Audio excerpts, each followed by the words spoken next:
La fin de l'ère Nian Jifanji semble avoir sonné au Sénat. À la présidence de la République, des tractations sont en cours pour le remplacement du président du Sénat.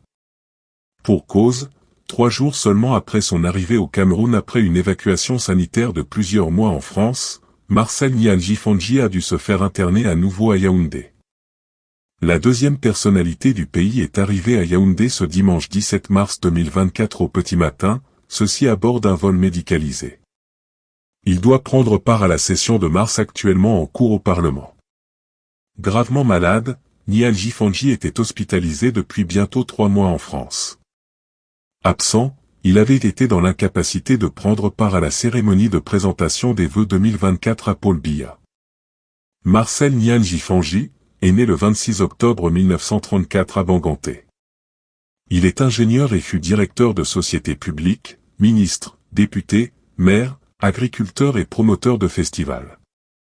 À l'issue de la victoire du RDPC aux élections sénatoriales de 2013, le natif de Banganté est désigné président du Sénat. Il est nommé sénateur du Cameroun le 8 mai, avant d'être élu président du Sénat le 12 juin suivant avec 86 voix sur 100. Il se fait réélire le 27 mars à la présidence du Sénat, malgré la tenue à venir d'une nouvelle élection après la prestation de serment des membres de la nouvelle législature élue quelques semaines plus tôt. Il est ainsi réélu le 19 avril par 97 voix pour, un vote nul et 2 abstentions. Aujourd'hui très affaibli par la maladie, des tractations sont en cours pour son remplacement.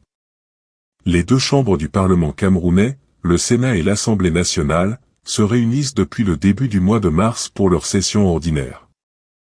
C'est à la fin de cette session que les noms des présidents des 2 chambres seront connus.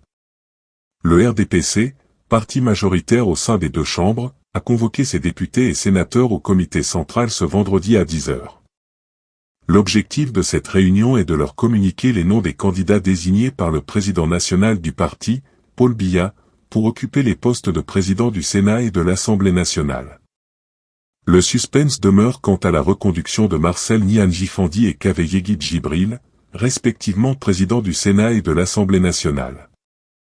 L'état de santé de M. Nian Jifanji, qui a été hospitalisé à Yaoundé récemment, suscite des inquiétudes.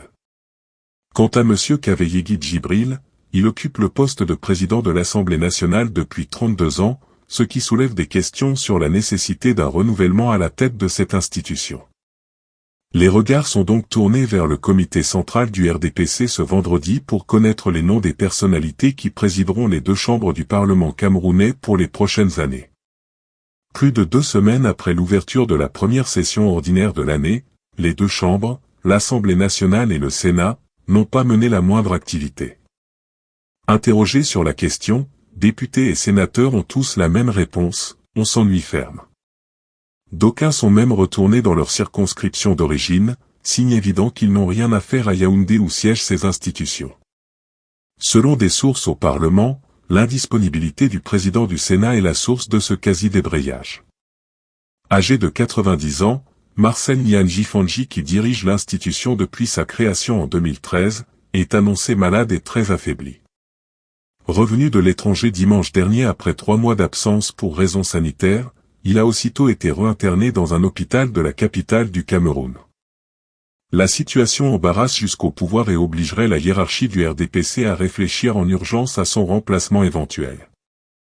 Une telle solution devrait alors obliger à une reconfiguration complète des grands équilibres ethniques et communautaires, à la tête de l'ensemble des institutions du pays, et probablement jusqu'au gouvernement, suggèrent des politologues à Yaoundé. Si cette hypothèse aboutissait, on verrait alors des fidèles du président Paul Biya comme Marcel Nian Jifanji ou encore Kaveyegui Djibril, au perchoir de l'Assemblée nationale depuis 32 ans, forcés de prendre leur retraite. Les arbitrages de la hiérarchie du RDPC qui valident les candidatures à la tête de ces institutions sont d'autant plus attendus que, selon la Constitution, le président du Sénat est le successeur du président de la République en cas de vacance du pouvoir.